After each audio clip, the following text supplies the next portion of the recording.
Viewers break तो बाद तुहाडा स्वागत है जी। डॉक्टर साहब साडी अगली ईमेल वीर कुलदीप सिंह दी है। इन्हां ने अपनी ईमेल दे नाल एक इश्तिहार भी भेजिया है जड़ा Guru Granth Sahib web academy Brampton Toronto वालों प्रकाशित किया गया है। इस विच 11 मई नूं सवेरे 7 बजे अमृत संचार करन दी जानकारी दिंदियां लिखिया होया है, पहली बार सिर्फ ते सिर्फ श्री गुरु ग्रंथ साहिब जी दे पहले 13 पन्नियां नाल अमृत तैयार किया जाएगा। डॉक्टर साहब ये लोग की साबित करना चाहते हैं?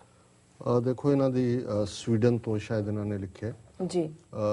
मैं इन्हों की ईमेल देखने तो बाद मैं इश्तिहार देख के मैं भी अपसैट होया। ज़ाहिर है एक यतन कुछ हल्कियां वालों हो रहा है जिथे कि 10वें पातशाह की बाणी नूं बिल्कुल ये कहा जा रहा है जी उन्होंने कोई बाणी नहीं है जी। और मैनू लगा कि भी शायद इस लाइन के उत्ते ही गल कोई जी है होर वड्डी शरारत हो रही है जी। सो Guru Granth Sahib academy Brampton Toronto जिहदे वल्लों ये इश्तिहार दिता दस्या गया सी, असीं उन्हां दे वैबसाइट ते भी गए जी और उन्हां दे फ्रंट पेज दे उत्ते उन्होंने डिस्कलेमर दिता है। उन्होंने कहा जी कि इस किस्म का एक इश्तिहार साडे नां थल्ले छपिया जिहदे नाल साडा कोई संबंध नहीं है और असीं जिहड़ा इन्हां दे खिलाफ जिन्हें भी ये शरारत की है उन्होंने लभण का यतन कर रहे हैं जी। और उसनूं जिहड़ा है उस तो असीं डिसएसोसीएट हुंदे उहदे नाल साडा कोई संबंध नहीं जी। सो असीं समझदे हां भी बेनीफिट ऑफ डाउट देना है साडा ये बनदा है क्योंकि जिन्हां दे नां नाल जोड़िया गया इश्तिहार जे वो कहंदे ने भी साडा नहीं है जी ते अजकल इस गल तो इनकार नहीं किया जा सकता कि इंटरनेट ते बहुत सारियां शरारतां हुण कंप्यूटराइज सिस्टम है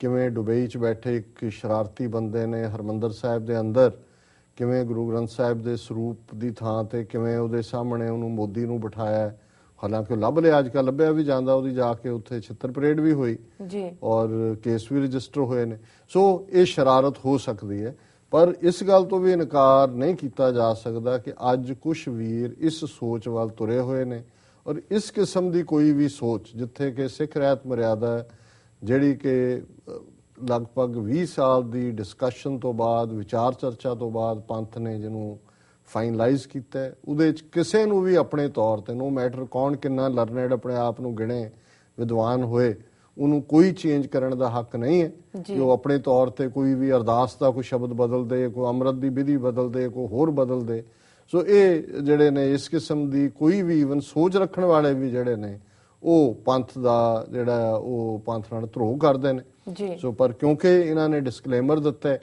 इसलिए असीं समझते हैं भी इन्हों की गल नूं मन लिया जाए कि ये इन्हों वालों नहीं सी कोई शरारत सी सो जी जी जानकारी सो इन्हां दा वीर कुलदीप सिंह जी का धन्नवाद उन्होंने सानू लिखिया जी। साडी अगली ईमेल ह्यूस्टन तो वीर जतिंदरपाल सिंह रंधावा जी दी है। ये लिखते हैं डॉक्टर साहब जी असी गुरुद्वारा मैनेजमेंट कमेटी वालों एक एमरजेंसी कमेटी करके मता पास करन जा रहे हाँ कि बिक्रमजीत मजीठिया नूं पंथ विचों खारिज किया जाए। ये मता असी अकाल तख्त साहिब दे जथेदार नूं भेजांगे।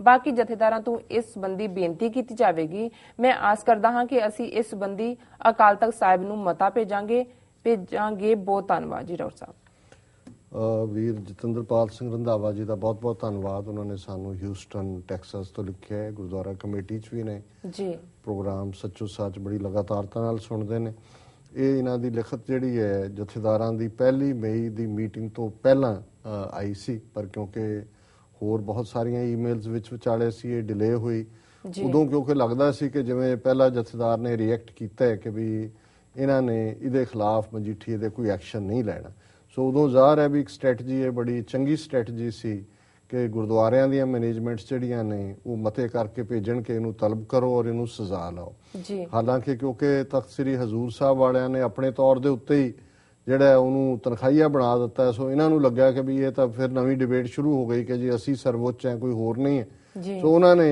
1 मई नूं सद के और उदों तक उन्हों का काम भी हो गया सी चोणां 30 अप्रैल नूं पंजाब 'च वोटां पै गईयां क्योंकि जथेदार तो हुण उही कुछ करते हैं जो बादल के चाहुंदे ने सो असीं समझते हैं भी वीर जतिंदरपाल सिंह रंधावा जी ने ठीक पहुँच लई सी ये बड़ी जिहड़ी है सियाणप दे नाल हर गल नूं एनालाइज करते हैं सोचते हैं उस बारे जदों भी मैं ह्यूस्टन जांदा इन्हां दे नाल मिलण भी आंदे ने और चेचा जिहड़ा इन्हां दी विचार ने वो पंथ दे भले दे लई अगांह वधू सोच रखते हैं सो इन्हां दा बहुत बहुत धन्नवाद जी। ये मैसेज ਨਿਊਯਾਰਕ ਤੋਂ ਵੀਰ ਹਰਮਨ ਸਿੰਘ ਜੀ ਦਾ ਹੈ। ਇਹਨਾਂ ਨੇ ਨਿਊਯਾਰਕ ਪਰੇਡ ਦੇ ਮੌਕੇ ਡਾਕਟਰ ਸਾਹਿਬ ਤੁਹਾਡੇ ਵੱਲੋਂ ਕੀਤੀ ਸਪੀਚ ਦੀ ਬਹੁਤ ਸਰਾਹਨਾ ਕੀਤੀ ਹੈ। ਇਹਨਾਂ ਦਾ ਕਹਿਣਾ ਹੈ ਕਿ ਤੁਹਾਡੀ ਸਪੀਚ ਨੇ ਇੱਕਦਮ ਸਾਰੇ ਮਾਹੌਲ ਨੂੰ ਬਦਲ ਕੇ ਰੱਖ ਦਿੱਤਾ ਅਤੇ ਖਾਲਿਸਤਾਨ ਜਿੰਦਾਬਾਦ ਦੇ ਨਾਰਿਆਂ ਨਾਲ ਅਸਮਾਨ ਗੂੰਜ ਉੱਠਿਆ। ਇਹਨਾਂ ਨੇ ਤੁਹਾਡੀ ਲੰਮੀ ਉਮਰ ਦੀ ਕਾਮਨਾ ਵੀ ਕੀਤੀ ਹੈ। ਜੀ ਡਾਕਟਰ ਸਾਹਿਬ। ਵੀਰ ਹਰਮਨ ਸਿੰਘ ਜੀ ਦਾ ਬਹੁਤ ਬਹੁਤ ਧੰਨਵਾਦ। ਉਹਨਾਂ ਨੇ ਸਾਨੂੰ ਲਿਖਿਆ ਨਿਊਯਾਰਕ ਤੋਂ।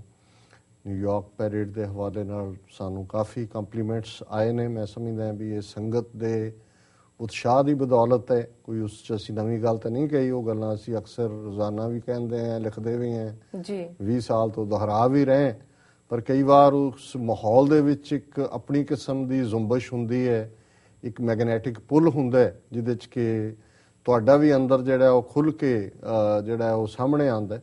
ਸੋ ਮੈਂ ਵੀ ਉਹਨਾਂ 12-14 ਮਿੰਟਾਂ ਨੂੰ ਇੰਜੋਏ ਕੀਤਾ ਔਰ ਜਿਵੇਂ ਸੰਗਤ ਨੇ ਖਾਲਿਸਤਾਨ ਜ਼ਿੰਦਾਬਾਦ ਦੇ ਨਾਅਰਿਆਂ ਦੇ ਨਾਲ ਜਿਹੜਾ ਉਹ ਕੌਮੀ ਰਾਜਸੀ ਉਮੰਗ ਦਾ ਪ੍ਰਗਟਾਵਾ ਕੀਤਾ ਜੀ, ਉਹ ਸੱਚਮੁੱਚ ਇੱਕ ਪਰਮਾਨੈਂਟ ਰੈਕਡ ਵੀ ਹੈ। ਹੁਣ ਅਪਲੋਡ ਜਿਵੇਂ ਮੈਂ ਦੱਸਿਆ ਹੋਇਆ ਹੈ। ਸੋ ਕੱਲ ਨੂੰ ਕੋਈ ਇਹ ਨਹੀਂ ਕਹਿ ਸਕਦਾ ਕਿ ਜੀ ਉੱਥੇ ਮੁੱਠੀ ਭਰ ਲੋਕ ਨੇ ਜੀ, 2-4 ਇਹਨਾਂ ਨੇ ਐਵੇਂ ਦੁਕਾਨਾਂ ਖੋਲੀਆਂ ਹੋਈਆਂ ਖਾਲਿਸਤਾਨ ਦਾ ਨਾਮ ਵੇਚੀ ਜਾਂਦੇ ਨੇ।